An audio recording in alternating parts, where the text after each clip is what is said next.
Welcome to YOUCANIC. Today here in YOUCANIC we have a 2020 Honda Civic. On this Honda Civic we have a check engine light on. So we have the YOUCAN2 Diagnostic scanner hooked up and we're at the home screen. So we're going to go Diagnostic. We're going to select the Honda, this vehicle is, and then we're going to do Smart VIN, and then a control module and the engine control unit, because it's what we're trying to find. Okay, it is communicated. Now we're going to read what the code is. We have a code of 56-1, and that is the DTC is that the valve solenoid is malfunctioning, right? So it's the oil control valve solenoid is malfunctioning, and so we are going to check where that is and go through the process to be able to replace the sensor. This valve solenoid sensor is located basically straight down in the middle of the motor to right down below here. So to gain access to it, we're going to need to move this. This is your radiator reservoir or overflow or surge tank. This is where you actually add your radiator fluid to the vehicle in itself. We don't need to remove it completely, but we do need to undo the two number 10mm bolts right here, and then that way we can pull this unit up, and depending on how much coolant you have in it, you may have a little bit come out of the overflow pipe. But if we remove that and pop it up like this, we're going to gain access enough to where that sensor is. We're going to remove this grounding strap just for extra space down in there. To start with, we're going to take a 10mm, undo this grounding strap.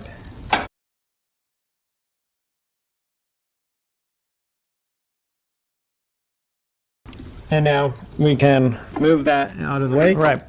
So now we have access to the electrical connector that goes to that sensor.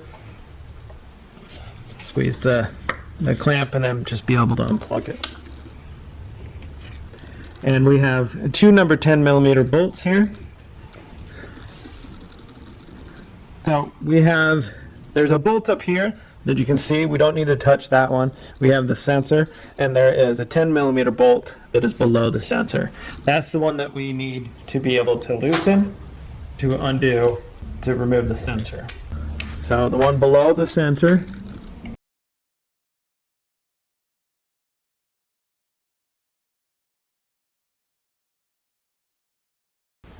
Okay, so we have loosened the bolt a little bit. Now we'll need to get it completely out. Alright, so we got the bolt out, and this is what that bolt looks like. It has a kind of a spacer and then the thread part at the bottom. So with the bolt out, now you'll be able to move your sensor a little bit, get it to break from the being in there, and then also apply a little bit of outward pressure as you're moving it back and forth, and then you'll be able to pull your actuator unit out. Your new unit, and make sure you put a little bit of oil on it, on the O-ring, as you put it back in. And you do leak a little bit of oil down here, so you'll wipe that up. And so we just get it lined up with the where the sensor connects a little bit, just a little bit sloped down, lined up in there, and now be able to put that this fancy bolt in to hold it back into place. Bolt in there, tightened up. So go ahead and connect the electric connector.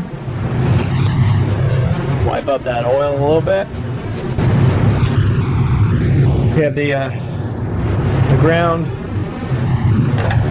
wire we'll want to put back on here.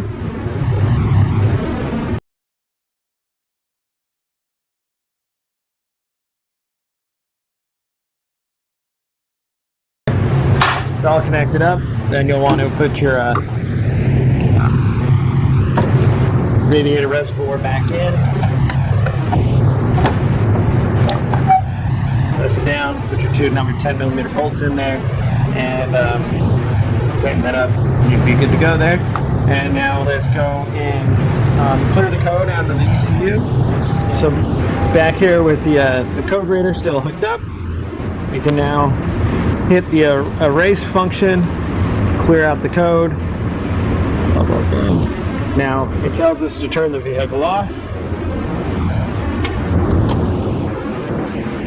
And now we switch it back on. And it checked that system, and it made sure that that had been fixed at the current moment. So now you can start your vehicle. Be checking the light didn't come back on immediately, so that's partially good. Now just go ahead and run it, drive it like you normally would, and make sure that that light doesn't come back on. If it does, like I said, then there could be some more issues that you may need to look at. That was just how to replace this sensor if you feel the need to rule that out, that it's just a sensor and not anything internally. Thank you for watching YOUCANIC, where you can be a mechanic.